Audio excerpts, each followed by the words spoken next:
ناظرین بریک پر جانے سے پہلے میں نے سوال چھوڑا تھا بیرسٹر عامر صاحب سے کہ جو صدر صاحب کا چونکہ نیشنل ڈائیلاگ کمیٹی نے بھی بات کی ہے، صدر صاحب کی مشاورت بھی انہوں نے کہا کہ ان سے بھی مشاورت کی جائے اور ان کا تعلق پیپلز پارٹی سے ہے، اس پہ بات جو ہے نا میں چاہوں گا سوال پوچھ لیں۔ فردوس صاحب ہم آپ کے پاس واپس آئیں گے، یہ جو بات کہی ہے کولیٹرل ڈیمیج سے متعلق اس پہ آپ کا جواب ضرور لیں گے، کیونکہ فوج جو ہے اس نے کل D G I S P R نے بڑی کلیئرٹی کے ساتھ کہا کہ فوج کولیٹرل ڈیمیج نہیں کرتی، اسی وجہ سے ہم بڑا محتاط رہتے ہیں۔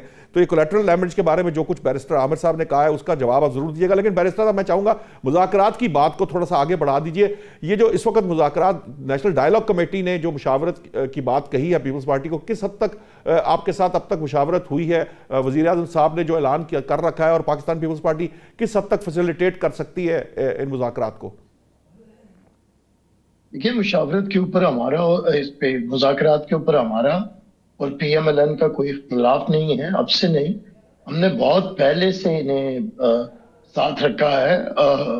جب یہ حکومت میں تھے، ہم اپوزیشن میں تھے، تب بھی چیئرمین بلاول بھٹو نے کہا تھا قدم بڑھاؤ عمران خان، ہم تمہارے ساتھ ہیں، اور پریزیڈنٹ آصف علی زرداری نے تب بھی کہا تھا کہ ملک کے جو حالات ہیں، اور وہ خود آگے بڑھے۔ جب Imran Khan prime minister select ہوئے تھے تو انہوں نے آگے جا کے ان سے ہاتھ ملایا، مبارکباد دی، لیکن اس کے یہ اور بارہا کہتے رہے تمام leadership, leader of the opposition تھے اس وقت پرائم منسٹر شہباز شریف، وہ بھی کہتے رہے۔ پھر ہم نے جب یہ الیکشنز ہوئے تو ہم نے جمہوری سوچ اپناتے ہوئے ہم نے بہت دنوں تک، آپ کو پتا ہے کہ ایک گم کی کیفیت پیدا ہوئی، تذبذب پیدا ہوا، لیکن پیپلز پارٹی نے پی ٹی آئی کے آزاد اراکین کو کہا کہ آپ حکومت بنائیں، ہم کیبنٹ میں نہیں آئیں گے، آپ سے کوئی وزارتیں نہیں لیں گے، آپ اپنی حکومت فارم کریں، اور اس کے گواہ ہماری لیڈرشپ ہے، سینئر لیڈرشپ، اور یہ بھی لوگ جانتے ہیں، اور پھر پبلکلی بھی ہم نے یہ کہا تھا، لیکن یہ حکومت بنانے سے بھاگ گئے۔ تو اس کے بعد بھی ہم نے کبھی بھی ان کے ساتھ کی 26ویں ترمیم کے اوپر مولانا فضل الرحمان سے جو مذاکرات ہو رہے تھے در پردہ وہ پی ٹی آئی کے ساتھ ہو رہے تھے، کہ مولانا نے بھی بتا دیا تھا کہ وہ مجھے کہتے تھے یہ کریں یہ کریں یہ کریں، اور چیئرمین بلاول ساری وہ شرائط کو پورا کرتے ہوئے، اور جب وہ ترامیم ان کی مرضی سے ہوگی تو یہ پھر بھاگ گئے۔ تو یہ ان کی پرانی عادت ہے، یہ مذاکرات والے نہیں ہیں۔ جو فساد پھیلانا چاہتا ہو اس کا مذاکرات سے کیا کام ہے؟ تو یہ مذاکرات، میں نے کہا نا، یہ فتنۃ الخوارج سے مذاکرات کر سکتے ہیں، یہ بیت اللہ محسود کے ہمدرد ہیں، یہ طالبان کے ہمدرد ہیں، یہ مودی کے ساتھ مذاکرات کرنے کے شوقین ہیں، یہ ساروں سے بات کر لیں گے، لیکن یہ نہیں کریں گے تو سیاسی قوتوں سے نہیں کریں گے۔ ٹھیک ہے، آپ کا پوائنٹ آ گیا۔ پیپلز پارٹی بالکل راضی ہے، ہم کہتے ہیں، آخری بات مجھے کرنے دے، ایوان صدر کو یہ نیگیٹولی یوز کر رہے تھے صدر الوی کے دور میں، کہ پیچھے بیٹھ کے باجوہ صاحب سے باتیں کرتے تھے، تو پازیٹیولی یوز کرنا چاہیں تو دروازے کھلے ہیں، پریزیڈنٹ فادر فگر ہوتا ہے، مذاکرات کرنا چاہیں تو آگے بڑھا جا سکتا ہے۔ پیپلز پارٹی سے زیادہ سیاسی مذاکرات کی نہ کوئی قائل ہے اور نہ کوئی ماہر۔ ٹھیک ہے، آپ کا پوائنٹ آ گیا۔ فردوس صاحب، یہ ایک تو اگر آپ جواب دینا چاہیں تو کولیٹرل ڈیمیج کا جواب ضرور دے دیجیے گا جو بیرسٹر عامر صاحب نے بات کہی ہے، لیکن جو یہ دوسری بات ہے یہ بڑی اہم ہے۔ اس وقت مذاکرات کے معاملے کو لے کر جو گفتگو ہو رہی ہے اس میں زیادہ تر بات یہی کہی جا رہی ہے کہ مذاکرات سے ہمیشہ پاکستان تحریک انصاف بھاگ جاتی ہے۔ اب بھی وہ براہ راست تو کر بھی نہیں رہی مذاکرات، تحریک تحفظ آئین کے ہاتھ میں لگامیں دے رکھی ہیں پی ٹی آئی نے، اس کے پاس مرکزی قیادت نہیں ہے، اور مرکزی قیادت اگر ہے تو حالت یہ ہے کہ جو اسٹریٹ موومنٹ کی بات کی جا رہی ہے اس کے لیے بھی صوبائی قیادت، یعنی ایک وزیر اعلیٰ کو نکل کر دوسرے صوبوں کا دورہ کرنا پڑ رہا ہے، مرکزی قیادت جو ہے وہ کہیں پر نظر نہیں آتی۔ یہ جو اس طرح سے چیزیں کیسے بہتر ہوں گی، یہ ذرا ضرور بتائیے۔ مذاکرات پہ خاص طور پہ میں چاہوں گا ضرور بتائیے کہ آپ کی مرکزی قیادت کیا کر سکتی ہے۔ ایک گزارش ہے آپ سے جواب دینے سے پہلے کہ مجھے بات مکمل کرنے دیجیے گا، کوشش کروں گا کہ جو آپ کا بس شارٹ کر دیجیے گا جو کولیٹرل ڈیمیج والی بات ہے تاکہ ہم آگے بڑھ سکیں۔ آپ ٹائم بتا دیجیے، میں اسی کے لحاظ سے کوشش کروں گا۔ جی کریں۔ پہلی چیز 336 ڈرون اٹیک ہوئے، جس کے اندر تقریباً 3480 لوگ جو ہے مارے گئے۔ مجھے وہ 3480 لوگ، کیونکہ ان کے بیرسٹر عامر کے دور میں ہوئے، اس میں بتا دیں اسامہ بن لادن کے کتنے بچے تھے اور کتنے سویلین تھے، نام دے دیں، شناختی کارڈ نمبر دے دیں۔ کولیٹرل ڈیمیج وہ ہوتا ہے، آپ بتا دیجئے کتنے دہشت گرد تھے اور کتنے ان کے بچے تھے، یا ان کے کولیٹرل ڈیمیج کتنا تھا؟ میں حکومت میں نہیں تھا، یہ ڈیٹا نہیں دیا گیا۔ میں یہ جانتا ہوں کہ وہاں کے آج بھی تیرہ میں جو لوگ مارے گئے ہیں ان کے بچوں میں کوئی بھی دہشت گرد کا بچہ نہیں تھا، اس سے کہ باقاعدہ وہ آدمی، وہ عورت، وہ ماں جس کے بچے مرے تھے، وہ انہیں نے آ کے ٹی وی پہ بیان دیے. اگر ان کو وہ اسامہ بن لادن کی اولاد لگتی ہے تو ان کی آنکھوں پہ جو چشمہ ہے اس کا نمبر تبدیل کرائیے. ٹھیک ہے جی. جتنا جھوٹ یہ بولتے ہیں عامر صاحب، میں ڈائریکٹلی کہہ رہا ہوں، آصف زرداری وہ شخص ہے جس نے سندھ ہاؤس میں بیٹھ کے ٹریڈنگ کی. آصف زرداری وہ شخص ہے جس نے مری میں اور قرآن پہ عہد لے کے اس سے مکر گیا جب ان کی بات چیت ہو رہی تھی نواز شریف کے ساتھ اور مشرف کا مسئلہ آیا تھا. یہ وہ لوگ ہیں جنہوں نے چھانگا مانگا اور اس کے علاوہ بھی کیا. نشاط صاحب اگر تو سیاسی گفتگو کرنی ہے اس کا دیکھیے عامر صاحب ان کو جواب کرتا ہے پروگرام میں آ کے. میں اس کی عمر کا لحاظ رکھتا ہوں لیکن اس سے خود حیا نہیں ہے اپنی عمر کا. اتنا بدزبان آدمی ہے یہ. بات تو کرنے دیں. ہمیشہ اسے حیا کرنا چاہتا ہوں. بات تو کرنے دیں انہیں. اسی کے قریب ہے لیکن یہ ان کا کردار ہمیشہ رہتے ہیں، ان سے برداشت نہیں ہوتی. اس کی 16 سال کی لفنگے والی ہے، لونڈے لپاڑوں والی زبان استعمال کرتا ہے.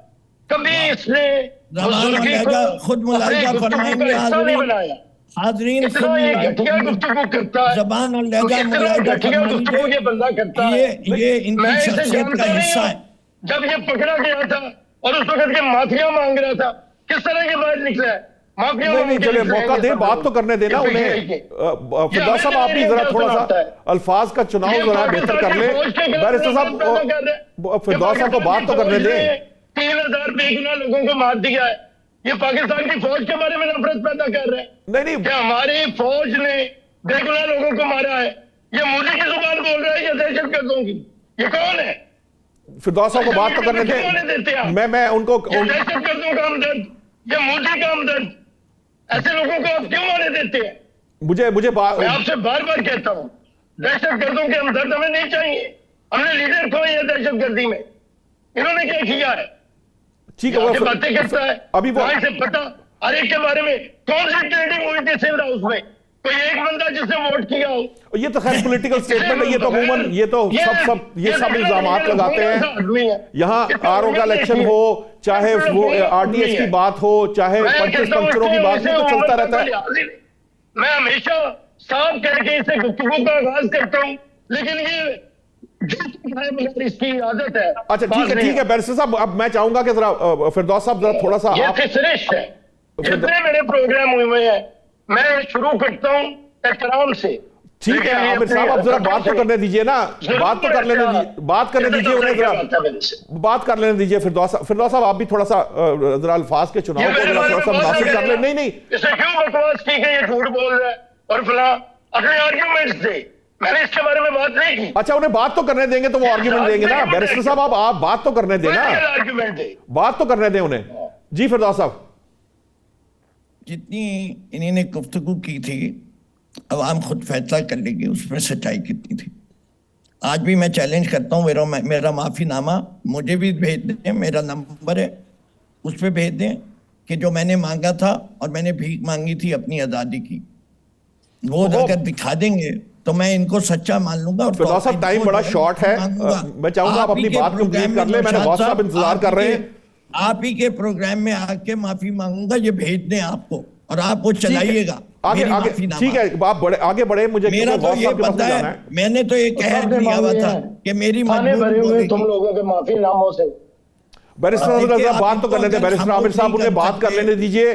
میرے پاس ٹائم بڑا شارٹ ہے، میں نے غوث صاحب کی طرف بھی جانا ہے، وہ ویٹ کر رہے ہیں. فردوس صاحب جلدی اپنی طرف بات دیکھیں. آپ نے میرا ٹائم انہی نے لیا ہے، مجھے اپنا ٹائم چاہیے. جہاں تک آپ کا یہ والی بات ہے، یہ تو ثابت ہو گیا جب انسان کا جھوٹ پکڑا جاتا ہے تو وہ اسی طرح بل آتا ہے. تو مجھے اس سے آگے کہنے کی ضرورت نہیں ہے. اب یہ کہیں گے بل آنا جو ہے یہ غیر مہذب لفظ ہے تو میرا قصور نہیں ہے. میرے لحاظ سے یہ بالکل فردوس صاحب اس کو چھوڑے نا، آپ آگے بڑھیے. آپ نے میں نے کولیٹرل ڈیمیج، میرے لحاظ سے ٹرانسپیرنسی از ویری امپورٹنٹ. جب بھی کوئی مرتا ہے کہیں یہ دہشت گرد ہے، یہ اس ملک سے تعلق ہے، اس کے ساتھ جو عورت بچے مرے ہیں وہ اس کے بیوی تھے، بچے تھے،